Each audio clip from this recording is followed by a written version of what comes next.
नमस्कार, मैं हूं अंकुर। आप देख रहे हैं सत्यनिधि का न्यूज बुलेटिन। एक नजर डाल लेते हैं अब तक की खबरों पर। शंकराचार्य के समर्थन में कांग्रेस का हमला। कांग्रेस बोली पीएम करें हस्तक्षेप, नहीं तो आप सनातनी नहीं धनातनी है। कांग्रेस ने कहा कि बीजेपी अपने भक्तों को भी बनाती है मूर्ख। कांग्रेस बोली हम ये राजनीति नहीं करते, बर्दाश्त भी नहीं करेंगे।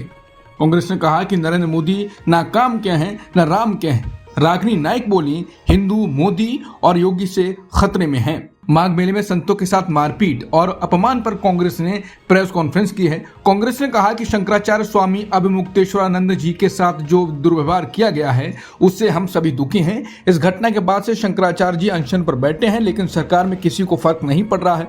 कोई और सरकार होती तो शर्मसार हो चुकी होती। मोदी सरकार ने शंकराचार्य स्वामी अभिमुक्तेश्वरानंद जी के खिलाफ पूरी ट्रोल आर्मी झोंक दी है, क्योंकि वो इनके सामने नतमस्तक नहीं होते। राजा के सामने संत नतमस्तक नहीं होते, संत के आगे राजा नतमस्तक होता है। ये जो शर्मनाक घटना हुई है इसके खिलाफ प्रधानमंत्री को हस्तक्षेप करना चाहिए, वरना आप सनातनी नहीं धनातनी ही थे और यही कहलाएंगे। कांग्रेस ने कहा कि बीजेपी सरकार में हर जगह कुव्यवस्था का आलम है। माघ मेले में शाही स्नान की परंपरा पुरानी है, जिसे आज तक ना अंग्रेजों ने रोका ना मुगलों ने रोका। इस स्नान को उन्होंने रोका जिसके नाम पर पिक्चर बनी थी नमक हराम। शाही स्नान करने से शंकराचार्य को एक ऐसी सरकार द्वारा रोक दिया गया जो मोहन भागवत को Z+ सिक्योरिटी देती है। शंकराचार्य को उनकी पालकी पर नहीं जाने दिया गया। क्या मोहन भागवत शंकराचार्य से बड़े हो गए? Z+ सिक्योरिटी, 50 गाड़ियों का काफिला, आखिर कौन है मोहन भागवत? कांग्रेस नेता पवन खेड़ा ने कहा ये धर्म के पीछे छिपकर सबको मूर्ख बनाते हैं और सिर्फ अमीरों का ध्यान रखते हैं। ये वो लोग हैं जो शंकराचार्य जी के शिष्यों को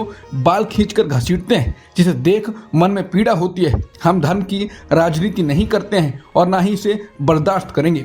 मौनी अमावस्या का शाही स्नान एक अखंड परंपरा है, इसमें असुर विघ्न डालते हैं, ये इंसानों का काम नहीं है। कांग्रेस नेता पवन खेड़ा ने कहा कि हर धर्म कर्म की बात करता है। हिंदू धर्म में कर्म पर विशेष ध्यान दिया जाता है, लेकिन मोदी सरकार को अपने कर्म से डर नहीं है। ओडिशा में पुलिस स्टेशन के बाहर बीजेपी के लोग बैठकर हनुमान चालीसा पढ़ते हुए मांग कर रहे थे कि जिसने मुसलमान को मारा है उसे रिहा करो। उदयपुर में कन्हैयालाल जी की हत्या कर दी गई थी। उस समय मुख्यमंत्री रहे गहलोत साहब ने उनके दोनों बच्चों को नौकरी दिलवाई और केस NIA को सौंप दिया, लेकिन अभी तक कन्हैयालाल जी को न्याय नहीं मिला। ये ना काम के हैं ना राम के हैं, ये सिर्फ सत्ता और धन के हैं। बीजेपी का यही असली चेहरा है और इसका बेनकाब होना जरूरी है। बीजेपी मूर्खों को अपना भक्त बनाती है और अपने भक्तों को मूर्ख बनाती है, इसके अलावा इन्हें कुछ नहीं आता। कांग्रेस ने कहा कि नरेंद्र मोदी 12 साल से सत्ता में है और जिनकी मेहरबानी से ये सत्ता में बैठे हैं उनके साथ कैसा सलूक किया जा रहा है ये दुनिया देख रही है। सत्ता में आने से पहले नरेंद्र मोदी ने कहा था मैं हिंदुओं का मसीहा हूं और अब्दुल का इलाज करूंगा। ये कहकर इन्होंने 12 साल तक राज किया। 80,000 रुपए किलो के मशरूम खाए, डायमंड फेशियल करवाया, करोड़ों रुपए के 2 जेट खरीदे, महंगी गाड़ियों में घूमते हैं, महंगे महंगे कपड़े पहनते हैं। इनकी सियासत में मुसलमानों का क्या स्थान है वो भी हम सभी जानते हैं, लेकिन ये वीडियो दिखा रहा है कि नरेंद्र मोदी जिस थाली में बैठते हैं उसी में छेद करते हैं। सच्चाई यही है, नरेंद्र मोदी ना काम के हैं ना राम के हैं। कांग्रेस नेता रागिनी नाइक ने कहा हिंदू अगर खतरे में है तो मोदी और योगी से है। माघ मेला विवाद पर शंकराचार्य का अनशन। शंकराचार्य बोले क्षमा नहीं किया जा सकता है। शंकराचार्य बोले पुलिस ने संतों को पीटा, बोले कल भीड़ में हमें मार दिया जाता। प्रयागराज के माघ मेले में मौनी अमावस्या पर ज्योतिष पीठ के शंकराचार्य स्वामी अभिमुक्तेश्वरानंद सरस्वती और प्रशासन के बीच भारी विवाद हो गया। भीड़ के दबाव के कारण रोके जाने और अनुयायियों के साथ हुई धक्का मुक्की और मारपीट से नाराज शंकराचार्य बिना स्नान किए वापस लौट आए और धरने पर बैठ गए। अब उन्होंने प्रेस कॉन्फ्रेंस कर प्रशासन व सरकार पर तीखा हमला बोला। उन्होंने सवाल उठाया कि क्या किसी साधु संत या सनातनी को गंगा स्नान के लिए अनुमति लेनी होगी। उन्होंने कहा कि क्या कोई बच्चा अपनी मां से मिलने के लिए अनुमति लेता है। उन्होंने प्रशासन पर परंपरा को खंडित करने का आरोप लगाते हुए कहा कि माघ मेले में अनादिकाल से सम्मान के साथ स्नान की परंपरा रही है, जिसे अपमानित किया गया है। उन्होंने कहा कि मेला प्रशासन ने जो किया वो माफी के लायक नहीं है। शंकराचार्य ने एक पीला पटका दिखाया जिसमें शिष्य का खून लगा हुआ था। कल की मारपीट में शिष्य घायल हुआ था।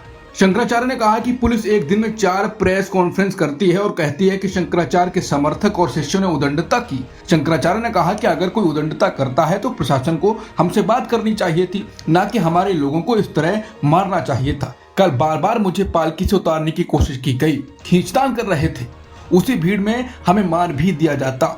हमारे लोगों को भी मार दिया जाता। अगर लोग मरते तो शंकराचार्य को दोष दिया जाता और कहा जाता कि शंकराचार्य के स्नान के दौरान भगदड़ मची और लोग मारे गए।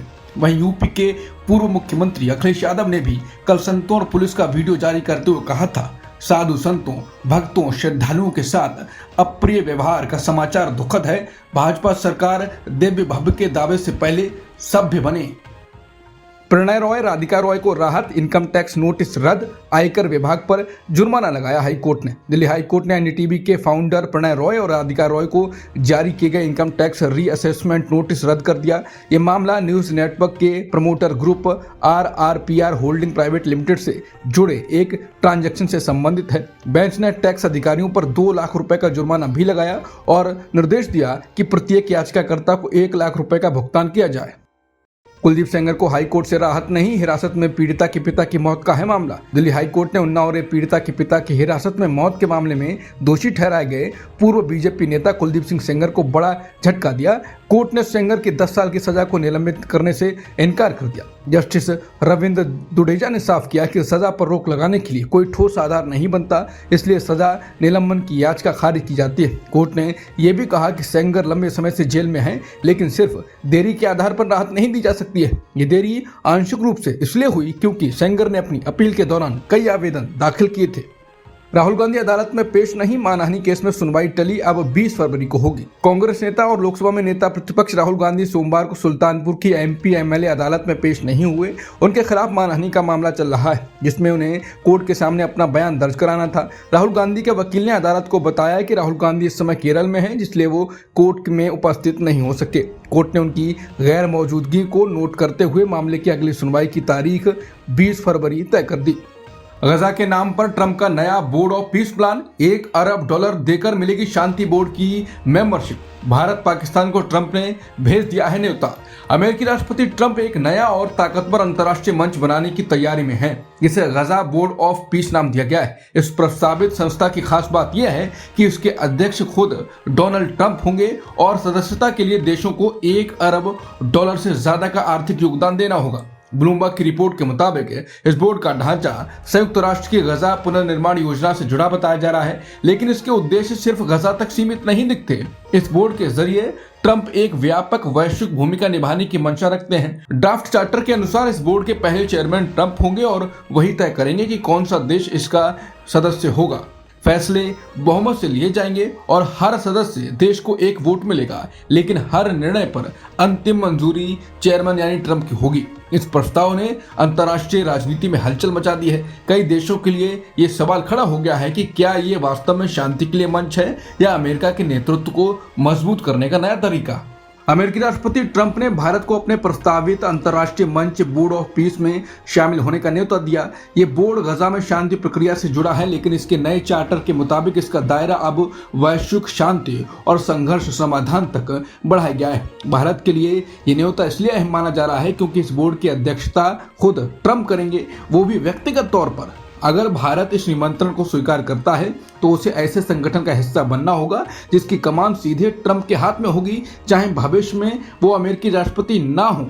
इस बोर्ड में स्थायी सदस्य बनने के लिए पहले साल में $1 अरब का योगदान देने की शर्त रखी गई है। ये राशि गजा के पुनर्निर्माण के लिए बताई गई है। अगर भारत ये राशि नहीं देता तो उसे केवल 3 साल की अस्थायी सदस्यता मिलेगी। ग्रीनलैंड को लेकर ट्रंप का सख्त रुख, बोले फैसला लेने का समय आ गया है। अमेरिका के राष्ट्रपति ट्रंप ने ग्रीनलैंड को लेकर अपना रुख और सख्त कर लिया है। ट्रंप ने डेनमार्क पर आरोप लगाया कि वो पिछले कई दशकों से ग्रीनलैंड पर बढ़ते रूसी सुरक्षा खतरे को रोकने में नाकाम रहा है। ट्रंप ने साफ शब्दों में कहा कि अब फैसला लेने का समय आ गया है और ये होकर रहेगा। ग्रीनलैंड विवाद पर यूरोप ट्रंप आमने सामने, यूरोप का साझा कड़ा संदेश, बोला मिलकर जवाब देंगे। ग्रीनलैंड को लेकर अमेरिकी राष्ट्रपति ट्रंप के कड़े रुख पर यूरोप ने तीखी प्रतिक्रिया दी। यूरोपीय नेताओं ने ट्रंप की उस धमकी की निंदा की है जिसमें उन्होंने कहा था कि अगर देश ग्रीनलैंड पर अमेरिका के दावे का विरोध करेंगे तो उन पर भारी टैरिफ लगाए जाएंगे। Denmark, Finland, France, Germany, Netherland, Norway, Sweden और ब्रिटेन समेत 8 यूरोपीय देशों ने संयुक्त बयान जारी कर कहा कि वो डेनमार्क और ग्रीनलैंड की जनता के साथ पूरी एकजुटता से खड़े हैं। इन देशों ने साफ कहा कि संप्रभुता और क्षेत्रीय अखंडता से कोई समझौता नहीं होगा। यूरोपीय देशों ने चेतावनी दी कि टैरिफ की धमकियां अटलांटिक संबंधों को नुकसान पहुंचा सकती हैं और इससे हालात खतरनाक नीचे की ओर फिसलन की ओर जा सकते हैं। नेताओं ने कहा कि यूरोप किसी भी तरह के दबाव या जबरदस्ती के खिलाफ मिलकर जवाब देगा। अब तक की खबरों में इतना ही। बाकी खबरों के लिए बने रहिए सत्य हिंदी के साथ।